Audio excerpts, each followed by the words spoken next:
قال المؤلف رحمه الله تعالى ونفعنا به بعلومه فقال رب اشرح لي صدري ويسر لي امري واحلل عقدة من لساني يفقهوا قولي سبحانك لا علم لنا الا ما علمتنا انك انت العليم الحكيم.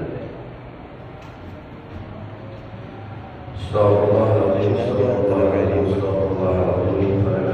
Allahumma salli ala sayyidina Muhammad wa ala ali sayyidina Muhammad. Allahumma alhimna ilman naf'u bihi wa narda wa radiyaka wa rasulna ilman naf'u bihi kayfa nunajika ya arhamar rahimin. Allahumma arzuqna fahman nabiyyin wa hifdhan mursalin wa ilhaman malaikatil muqarrabin. Allahumma barik fi majlisina hadha birahmatika ya arhamar rahimin. Alhamdulillahi rabbil alamin. Taqabbalallahu minna wa minkum fataqabbal ya karim. Ma'asyiral muta'allimin rahimakumullah.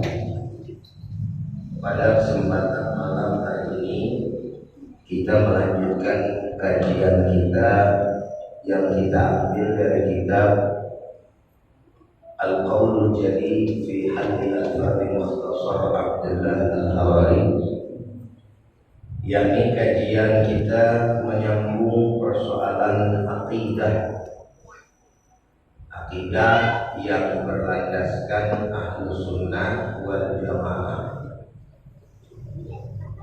madhab Asy'ari Maturidi.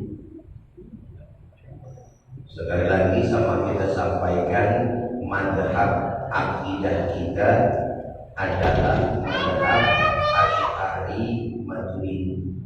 Ya, inilah madhab akidah dari kalangan Ahlus Sunnah wal Jamaah yang sesuai dengan akidahnya juga para sahabat, para ulama salaf, para ulama khalaf sampai dengan hari ini insya Allah.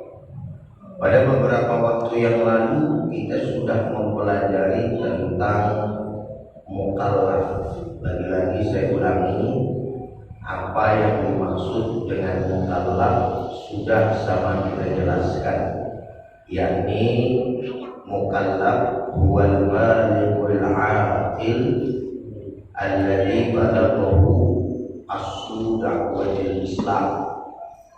Orang yang disebut dengan mukallaf adalah orang yang pertama dia sudah baligh, yang kedua dia berakal, dan yang ketiga sampai kepadanya pokok dakwah Islam. Apa yang disebut dengan pokok dakwah Islam? Yakni dua kalimat syahadat, asyhadu an la ilaha illallah wa asyhadu anna muhammadar rasulullah. Mukallaf terbagi menjadi dua, yakni mukallaf kafir dan juga mukallaf muslim. Mukallaf muslim yang dimaksud adalah orang yang terlahir dari orang tua yang muslim, dan keduanya mempunyai kewajiban. Apa kewajibannya?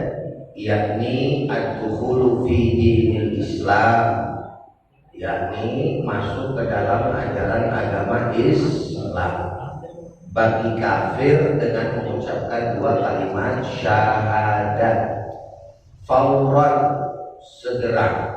Bagi orang Islam yakni mengucapkan dua kalimat syahadat tersebut, yakni di dalam sholat pada tahiyat, asyhadu an la ilaha illallah wa asyhadu anna muhammadar rasulullah.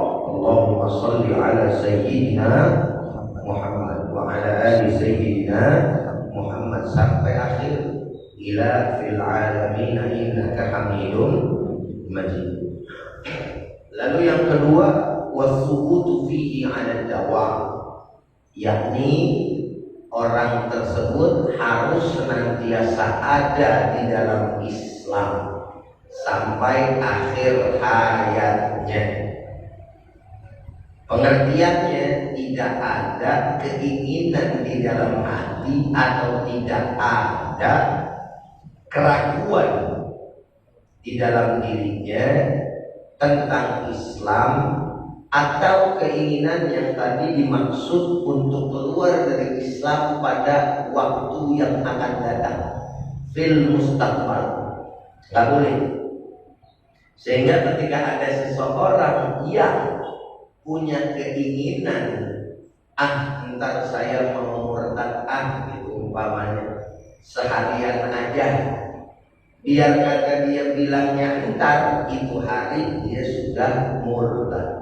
Na'udzubillah summa na'udzubillah min dzalik. Lalu selanjutnya yang ketiga adalah iltizamu ma lazima alaihi minal ahkam.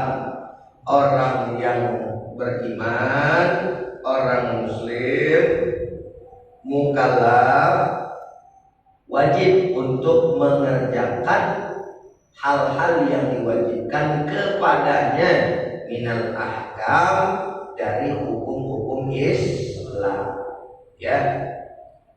Nah, setelah kita mengetahui itu, lalu di sini musannif juga telah menyampaikan kepada kita agar kita memahami dengan benar makna dua kalimat syahadat. Makna dua kalimat syahadat. Syahadat yang pertama namanya syahadat tauhid. Udah kita kaji juga itu kalau nggak salah tuh ya. Syahadat tauhid yakni berbunyi asyhadu an la ilaha illallah. Asyhadu an la ilaha illallah. Maknanya la ilaha illallah apa itu kemarin itu? Ada yang masih ingat enggak? Assalamualaikum. La ma'buda bihaqqin illallah.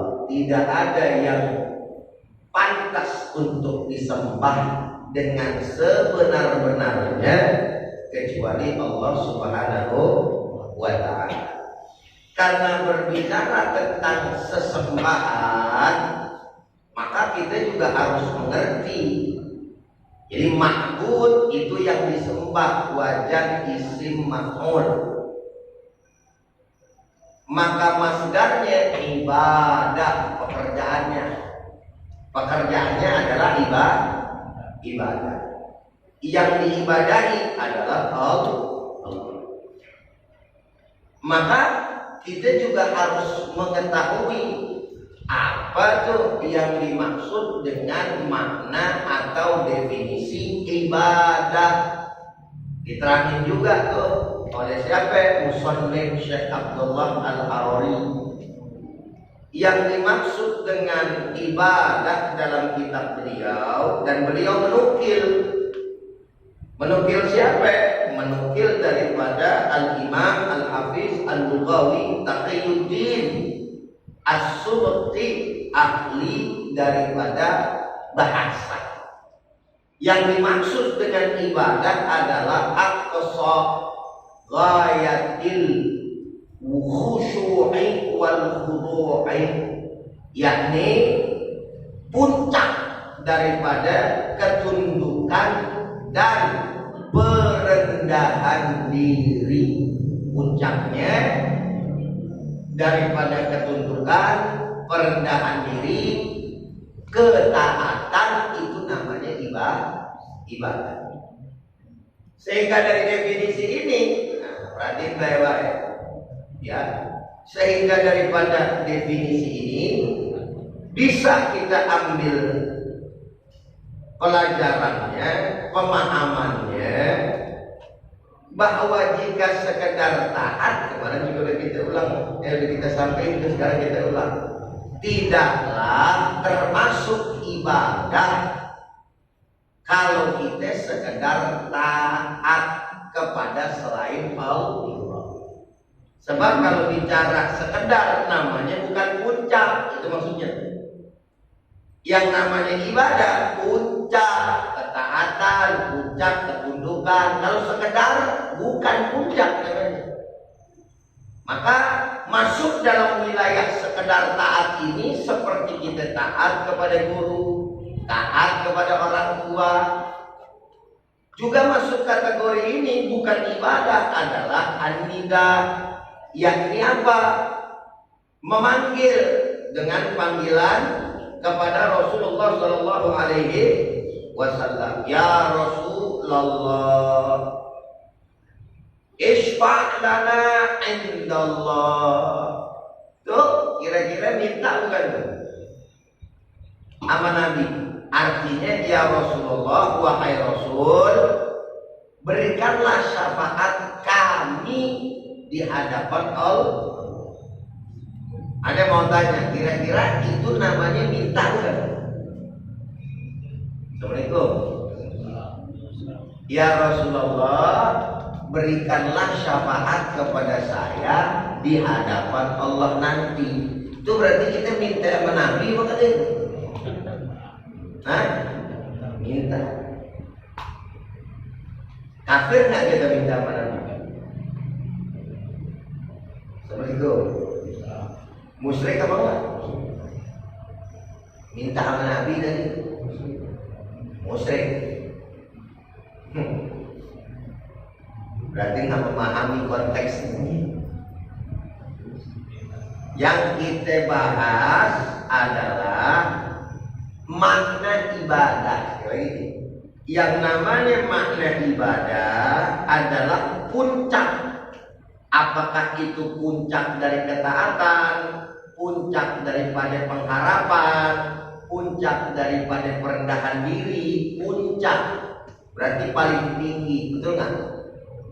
Kalau di bawah itu namanya bukan ibadah, kan gitu.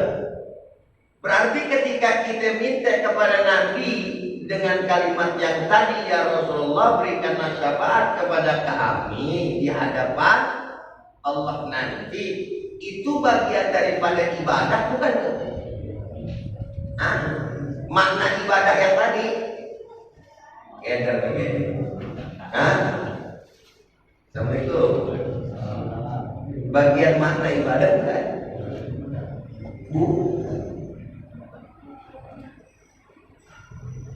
Kan tadi dibilang puncak dari segala yang namanya taat, perendahan diri, ya kan, harapan, itu hanya kepada Allah kita yakini. Paham nggak?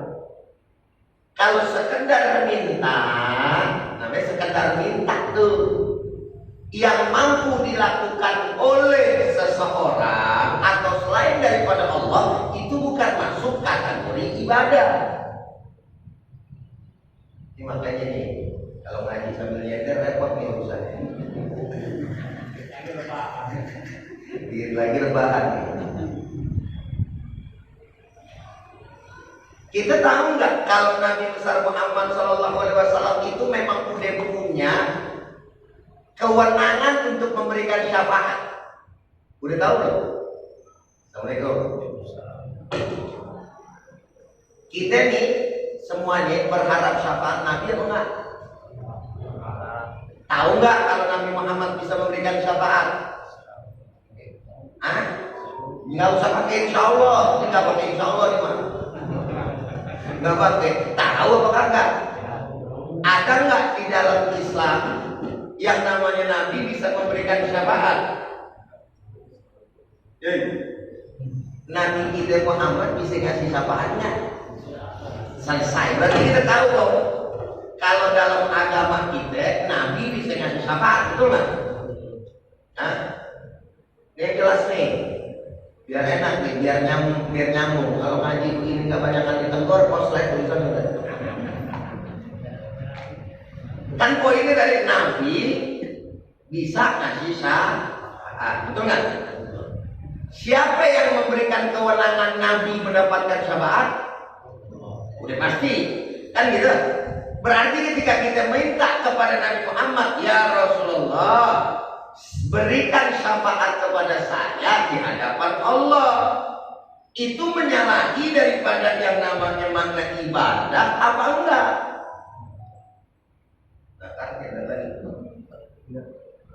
Gimana ya kok dipakai ini ngejelasin?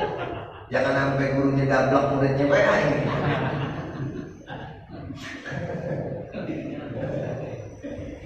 Sekali lagi diulang. Nabi besar Muhammad SAW udah ketahuan tuh, diberikan wewenang oleh Allah. Berarti yang memberikan wewenang kan Allah, betul nggak? Nabi udah tahu nih, dikasih wewenang untuk kita ngasih memberikan kita syafaat. Kan ketika kita minta sama Nabi besar Muhammad SAW, salah apa enggak tuh? Hoi, apa pulang juga dia bisa? Ngapa jadi repot amat sih jawabnya? Udah jawab aja dah kira-kira. Kagak kan begitu namanya. Berarti kalau kita kagak salah minta sama Nabi besar Muhammad SAW, itu kan berarti tidak menyalahi daripada makna ibadah. Karena kita tahu Nabi besar Muhammad SAW juga bisa memberikan syafaat tidak terlepas daripada kekuasaan Allah, kan begitu. Boleh dong? Wajar nggak sih kita minta Nabi itu? Ya wajar. Orang Nabi memang bisa memberikan syafaat, kan begitu kan? Ketika kita membaca selawat, ya Rasulullah, isfa'lana indallah, lalu dikatakan musyrik, dari mana musyriknya? Kalau musyrik, sekali lagi, ketika kita meniadakan andil dari Allah, Nabi besar Muhammad hanya yang bisa menyelamatkan kita, Allah Ta'ala kagak. Paham gak ya? Tapi kalau semuanya itu dipusatkan, disandarkan, diyakini bahwa Allah yang memberikan segala sesuatu, gitu kan? Tanpa Allah itu tidak akan pernah bisa, maka kita tidak kafir, tidak musyrik. Makna ibadah kagak rusak, karena puncaknya tetap ke Allah. Itu maksudnya, yang dimaksud. Sama deh kayak kita punya bos, ya minta sama bos kita. Masa minta sama bos kita dikatain musyrik? Kenapa? Sedangkan secara lahiriah emang yang ngasih rezeki kita dari Allah Subhanahu wa Ta'ala, sebabnya adalah siapa? Bos kita. Kan begitu Bang. Adapun perkara bahwa apa yang tadi dibilang Ustaz Mansur, bahwa itu bagian daripada ibadah, iya bagian. Tapi makna ibadah sebagai puncak daripada ketundukan pengharapan bukan. Assalamualaikum. Jadi kita harus pahamin dulu, tidak ada yang patut disembah. Disembah itu maknanya diibadahin. Jadi dalam perspektif disembah, kita bukan nyembah Nabi, kita nyembahnya Allah Subhanahu. Tapi kita minta kepada Nabi karena memang Allah memberikan kewenangan kepada baginda Nabi besar Muhammad. Wal istighasah, kemarin al istighasah, yakni apa? Yakni meminta pertolongan itu jelas-jelas di dalam kesulitan. Awil isti'anah, gitu. Meminta pertolongan secara umum. Kalau sekedar itu nggak jadi yang namanya musyrik, gitu maksudnya. Sebagaimana yang dituduhkan oleh kelompok-kelompok Wahabi. Bentar-bentar ke kuburan, musyrik. Ngapa? Nyembah kuburan. Dia nggak tahu makna daripada ibadah itu apa karena nggak paham ini. Kan kita kan ke kuburan bukan diminta sama kuburan, siapa yang nyembah kuburan? Jelas kita mintanya kepada Allah. Karena kita pahami daripada makna ibadah tersebut, puncak daripada segala pengharapannya, puncak daripada segala ketaatannya itu Allah Subhanahu wa Ta'ala. Sedangkan yang namanya ulama yang ada di dalam kubur yang kita ziarahi adalah sebab saja, sarana, wasilah. Makanya dinamakan tawassul, bukan nyembah itu kuburan.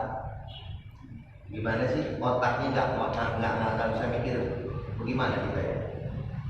Kalau kita bilang begitu, dia tapi bilang kita yang bego. Tapi kita juga kagak habis pikir bagaimana yang namanya pola berpikir ini. Yang namanya nyembah kan sujud gitu ya, minta diusir luar batang, tolongin aneh. Ini kalau nggak ada ini kayaknya ini nggak bakalan selamat nih, ya kan? Allah sih nggak ada apa-apanya Allah. Lalu ke kafir. Alhamdulillah, cuma alhamdulillah. Itu kan udah jelas kata-katanya, ya Allah, gitu kan. Dengan keberkahan ulama ini, kesalehannya, hamba mohon kepada Kau. Kita namanya wasilah, bukan nyembah dia.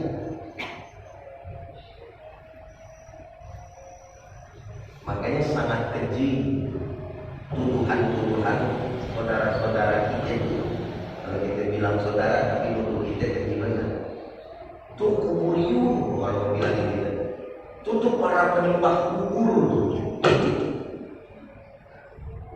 Na'udzubillah, summa na'udzubillah min. Itu sudah kita terangkan kemarin, ya. Nah, saudara yang sama dirahmati dan dimuliakan oleh Allah Subhanahu wa taala. Selanjutnya kitab ini juga memberikan penjelasan kepada kita. Ketika kita sudah mengetahui daripada makna la ilaha illallah, yakni la ma'budu illallah, lalu kemudian diberikan pemahaman atau definisi tentang ibadah karena kita harus tahu siapa yang diibadahi, lalu apa definisi ibadah tersebut supaya tidak gampang untuk memusyrikkan dan mengkafirkan orang. Selanjutnya kita juga dikasih tahu supaya kita bisa paham sifat-sifat Allah Subhanahu wa ta'ala. Ngomong-ngomong ada papan tulisnya, mari coba bisa diambil papan tulis. Jadi kalau ada papan tulis disiap-siap ya. Jadi la asyhadu an la ilaha illallah. Allah. Sekarang Allahnya dibahas. Allah itu Al-Wahid. Dimasuk ke dalam sifat Al-Wahid. Ada Al-Wahid, ada Al-Ahad. Ada Al-Wahid, ada Al-Ahad. Padahal kalau diartiin ke dalam bahasa Indonesia, ditranslate wahid artinya satu, ahad artinya juga satu juga. Tapi kalau diterapkan di dalam hari, ahad dipakai buat hitungan hari. Cuman sekarang orang Islam kebanyakan ngomongnya minggu, iya. Padahal ahad, biasain hari ahad, jangan hari minggu. Di kalender udah dikata minggu sih. Apa itu arti wahid untuk zat Allah? Maksudnya sebagai sifat Allah Subhanahu wa ta'ala. Maknanya adalah alladzi la syarika lahu fil uluhiyyati, yakni yang tidak ada sekutu baginya di dalam persoalan ketuhanan. Jadi Allah wahid, Allah itu esa. Maknanya tidak ada lagi sekutu bagi Allah Ta'ala. Allah enggak beranak, Allah enggak diperanakan, Allah Ta'ala kagak punya bini, gitu kan. Allah enggak punya pasangan kan. Allah cuma satu, wahid. Itu makna daripada yang namanya al-wahid. Jadi makna al-wahid mesti sama kita tahu dalam ilmu aqidah. Sekali lagi, apa tadi definisinya al-wahid? Alladzi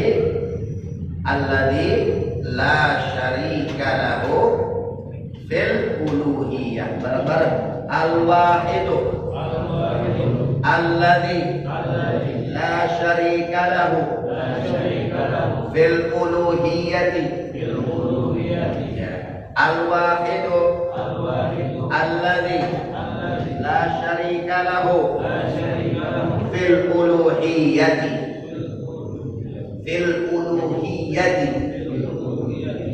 yang artinya tidak ada sekutu bagi Allah dalam ketuhanannya. Ya, sedangkan al-ahad alladzi la yaqbalul inqisama wa tajazzu'a. Jadi Allah itu al-wahid. Allah itu al-wahid, sifat Allah al-wahid.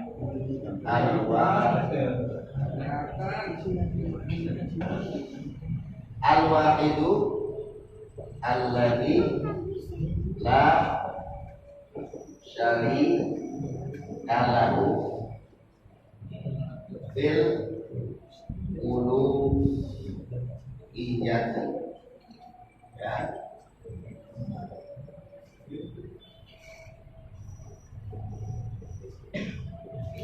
Ini kalau bisa nih hafal dan dapat.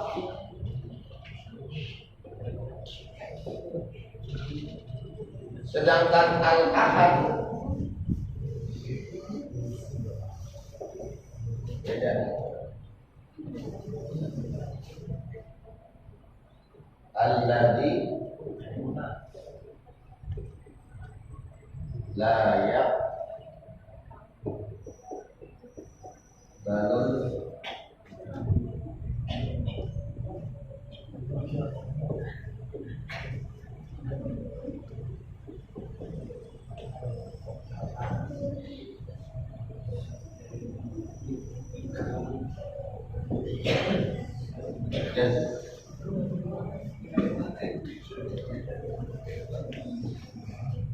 Perhatian.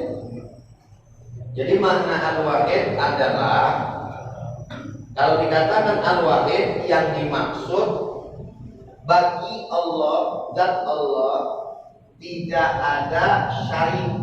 Apa itu syarik? Yaitu sekutu bagi Allah fil uluhiyyati, di dalam ketuhanan. Sekali lagi yang dimaksud adalah Allah nggak punya anak, Allah nggak punya pasangan, tidak beranak dan diperanakkan sesuai dengan yang namanya surat Al-Ikhlas, qul huwallahu Allahus lam yalid wa lam yulad wa lam yakul lahu kufuwan ahad. Jadi lebih tepatnya lam yalid wa lam yulad. Nah, ketika berbicara dengan al-ahad, apa itu? Alladzi la yaqbalul inqisama wa tajazzu'a. Bahwa Allah zatnya tidak menerima al-inqisama, pembagian, wa tajazzu' juga sama sebetulnya maknanya. Susunan, pembagian. Sekarang yang dinamain Ujai Abdurrahman Jelani ini satu bukan? Satu. Ada lagi nggak selain aneh orang yang sama kayak aneh? Hah? Nggak ada ya? Cuma satu kan ya? Iya kan? Abdurrahman satu, Bang Neo satu, Bang Mumuk satu, gitu. Tapi masing-masing dari kita nih, satunya kita terbagi-bagi kan? Ada bagian kan? Gitu. Jadi yang dimaksud al-inqisam itu nggak punya bagian, nggak punya susunan. Kita punya, ya, ada kepala, ada tangan, ada badan, ada paha, ada kaki, ada jempol, segala macam. Muka aja pun ada yang namanya bagian, ada mata, ada hidung, ada mulut, ada kuping, dan seterusnya. Allah tidak seperti ini. Nah, selanjutnya di sini dijelaskan untuk lebih menguatkan daripada akidah kita tentang hal itu. Ya, apa? Li'annahu laisa jisman. Di sini di dalam kitab ini terus satu penjelasannya. Li'annahu, karena sesungguhnya Allah laisa jisman, bukan jisim, bukanlah jisim. Apa itu yang namanya jisim? Jisim itu bahasa Arab yang udah diserap ya ke dalam bahasa Indonesia. Bahasa Indonesianya jismin apa? Jismun. Jasmani, ya kan, jasmani. Kebutuhan jasmani dan rohani itu dari jismun. Apa yang dinamakan jismun nih? Lahu nyari mau diketahuan dah. Ongkon lahu tulun wa urgun wa umgun.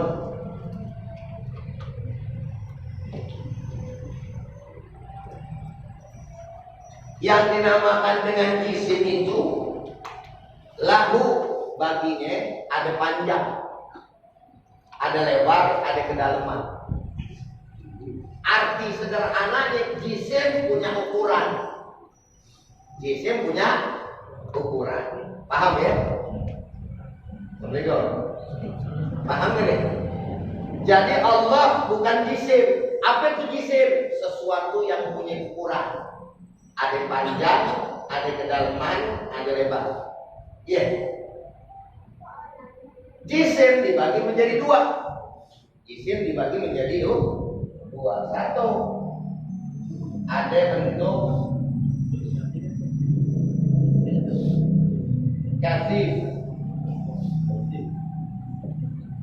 kasifun, kasar.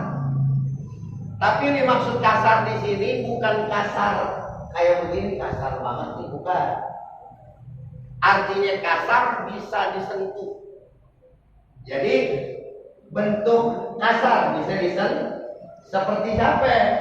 Contohnya al-insan, terus al-hajar, terus apa lagi? Dan lain-lain, gitu ya. Pokoknya lain-lain dah.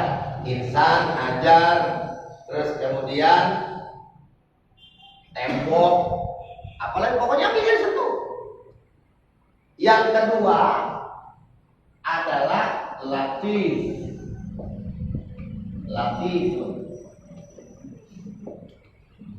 latifun yang lembut. Tapi lembut di sini bukan yang dimaksud kapas, tapi apa? Yang tidak bisa disentuh. Sekiranya di sini ada nggak nih yang dimaksud dengan bentuk latif? Angin, ya. Angin. Terus apa lagi selain angin? Dia juga tuh kan? Arya, habis itu apa? Ini kita bisa saling melihat gara-gara ada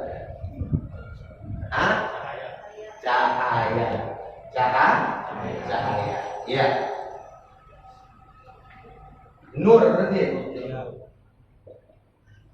Kita kalau kagak bisa ngelihat gara-gara kenapa? Gelap. Al-zalam.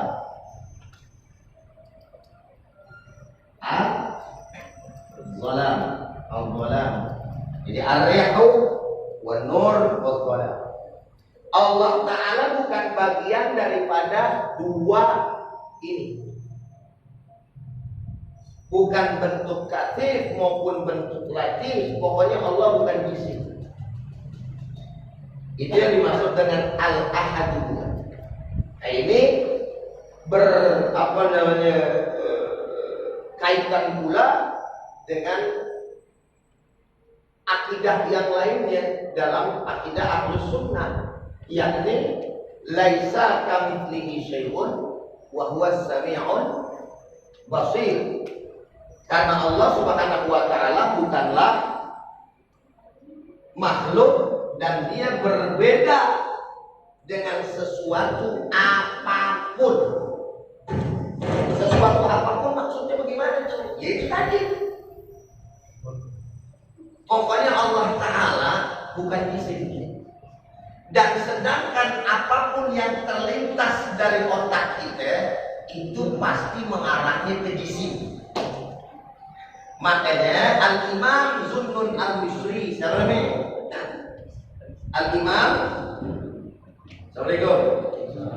Al-Imam Zunnun Al-Misri. Beliau berkata apa? Qala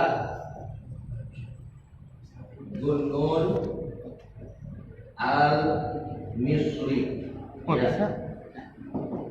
Mahma tasawwarta dibalik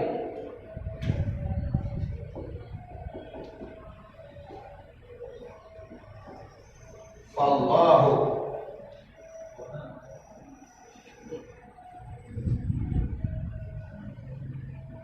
bikhilafi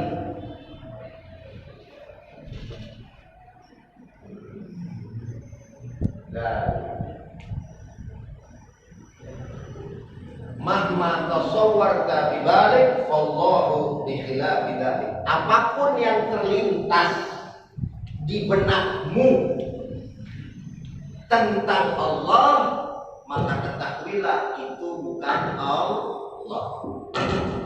Kira-kira paham apa boleh?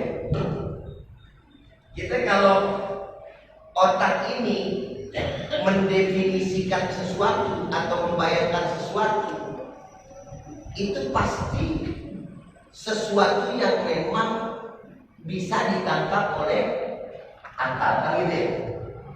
Sedangkan akal ini kalau udah berurusan dengan zatnya Allah, ini udah gak mampu lagi. Maka ada kalimat juga, dulu kita belajar sesat-sesat, tafakkaru fi khalqillah wa la tafakkaru fi zatillah. Berpikirlah tentang ciptaan Allah dan jangan engkau berpikir tentang zat Allah. Kenapa? Karena otak kita udah kagak sanggup. Kira-kira sampai ini jelas? Assalamualaikum. Jadi yang dimaksud dengan al-ahad apa? Allah tidaklah terbagi, satunya itu tidak merupakan bagian daripada bagian-bagian gitu ya. Seperti jisim. Apa jisim? Jisim itu sesuatu yang punya ukuran panjang, lebar, dan kedalaman. Jisim dibagi menjadi dua. Ada jisim katifun, yakni yang bisa disentuh seperti manusia dan batu serta yang lainnya. Juga ya jisim latif, yakni jisim yang tidak bisa disentuh seperti angin, terus kemudian cahaya dan juga kegelapan. Itu makna al-wahid dan al-ahad.